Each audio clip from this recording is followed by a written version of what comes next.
This interview is for information only and should not be considered as investment advice or a recommendation to buy shares in the company featured. Welcome to this Stock Box interview.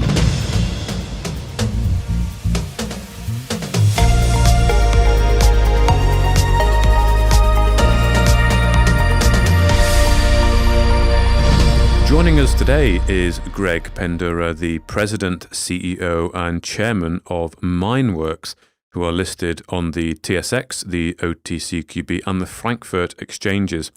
And they are positioned for growth in the catalytic converter sector through the development of their proprietary environmentally friendly processing technologies for the recovery of platinum and palladium from diesel catalytic converters. So, hello Greg, welcome to Stockbox. How are you? I'm doing great, Mark. Thanks for the invite.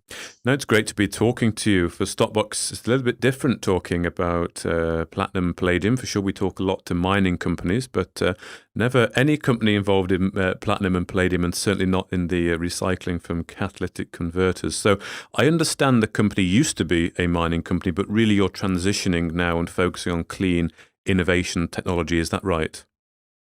Right. Our roots were in the junior mining sector. But quite a few years ago, we started looking at technologies on the environmental side that could make metal extraction environmentally friendly. So from that point, we've got to the point now where we've focused on actually diesel catalytic converters because of a low-hanging fruit opportunity there.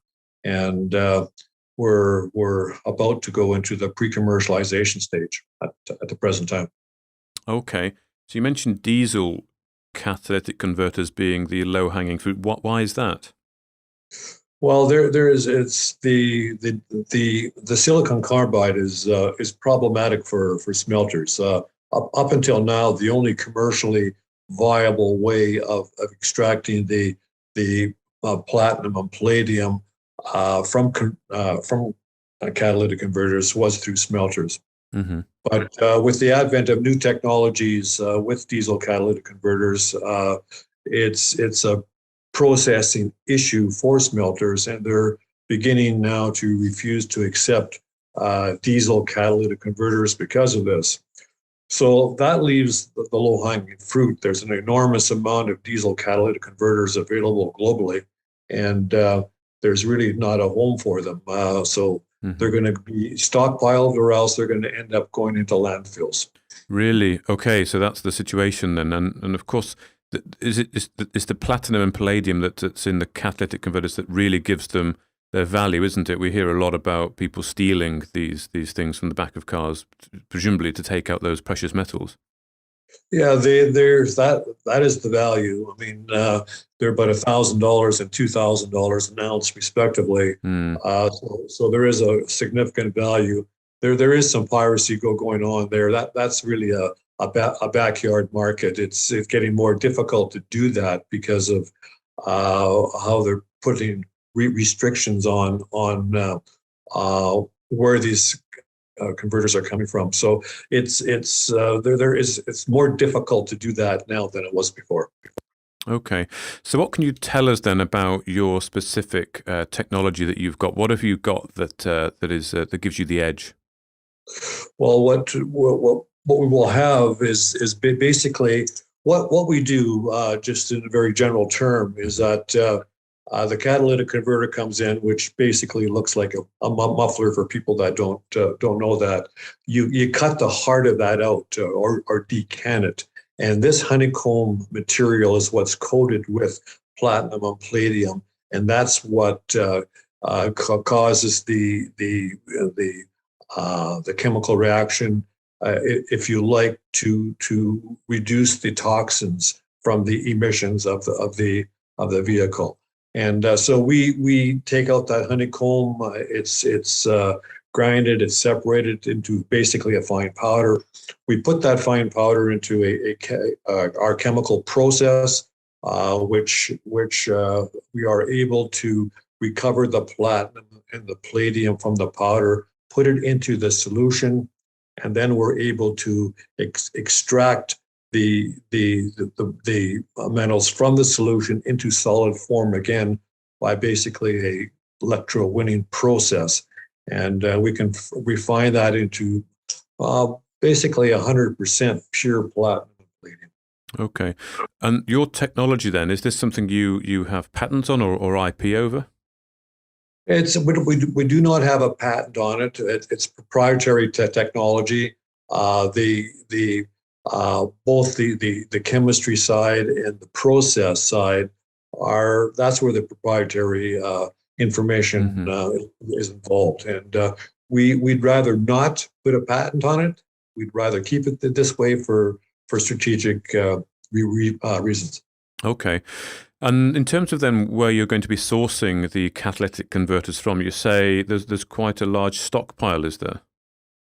Well, I mean, the in a business such as this, the most important piece of the puzzle, if you like, is not really well, it is what we do, but you have to have the proper source. The supply management chain is crucial. We're a Canadian company. We have a partner in Tennessee in the United States, who is one of the largest recyclers in the U.S., and they totally reduce the risk side for us, if you like. They have the expertise in the supply management chain. They supply the converters to us, and we do our processing. So we have a joint venture with them, and we're pretty excited to grow with them on a quite rapid basis. Okay. And can you give us a sense then of the market opportunity here then that you feel is available to you? Well, I can speak in the North American market, Mark, but it's similar wherever you are in the world. But in North America, there is no outlet, as I said. Up until recently, the only source was smelters for sending these catalytic converters. Now, without it, there's not a home for these materials. So we've been contacted by numerous very large businesses that are involved with the end-of-life catalytic converters, and they're pretty anxious to move forward with us. Even a large automotive industries, our companies are interested because they have the ability now to use a recycled material as opposed to going to market to purchase platinum and palladium in the market. So it gives them the environmental component which they're all looking for, and it's a win-win for both parties. Okay. And what stage then are you at in this journey, this transition process into the clean technology for the catalytic converter recycling? Where are your efforts currently focused? And really just give us a sense of what the roadmap looks like. Sure. We've just completed our pilot plant testing in Vancouver, Canada. The plant has been sent down to Tennessee, and we've reassembled it there. That is our final stage of I'll call it pre-commercialization testing, where we can do significant volumes through the plant in Tennessee. That will give us the final data which we are looking for the engineering and design of our commercial plant, which will be going into. We're anticipating that to be up and running by the end of the second quarter of 2022, and it's geared for about approximately a 10-ton per day operation, and we everything to date has been going according to expectations. So we don't expect to see too many hiccups as we go down the path to commercialization. Okay. Well, that brings me on to my final point then, the route to monetization. And you're saying then effectively that you would hope that would be around quarter to 2022? Correct. We'll be experiencing some revenues, obviously, as we're pre-commercializing our pilot plant. but not significant revenues. The commercial plant, the 10 ton per day plant. Mm-hmm. If we look at the grades that we're dealing with now, the plant will do in excess of 100 million per year in revenue. Okay. And is there anything then that you can give now to shareholders or potential shareholders of the investment case? I mean, do you have forecasts, or is any kind of things that you want to say that really make the investment case as you head into next year? Yeah, I think we've got a phenomenal investment opportunity. We're our market cap is approximately $30 million Mm-hmm. At the present time.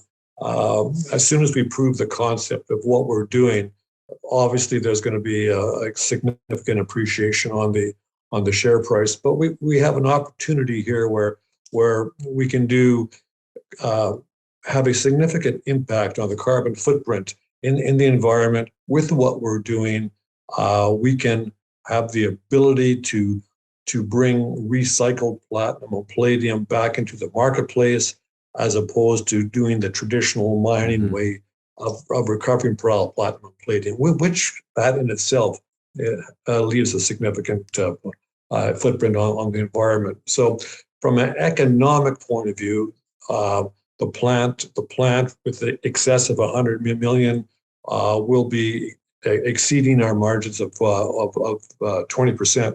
So it's a very, very strong business model, and it's pretty easy to expand outside of our initial plant.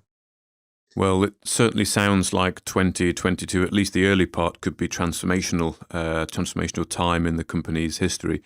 Will you be keeping investors updated as you head down getting the plant up and running? Yeah, absolutely. As we start the pre-commercialization run in the United States here, we'll be giving out data to our shareholders to update them all the way into our construction of our commercial plant. Okay, excellent.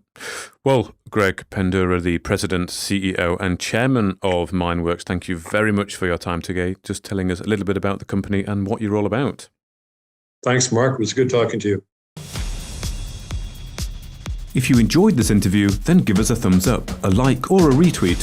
Subscribe to us on YouTube or follow us on Twitter, and hit that notification bell to be the first to know when we release new content. There's loads of great content on our website too, across all our programs at stopboxmedia.com. Thank you for watching.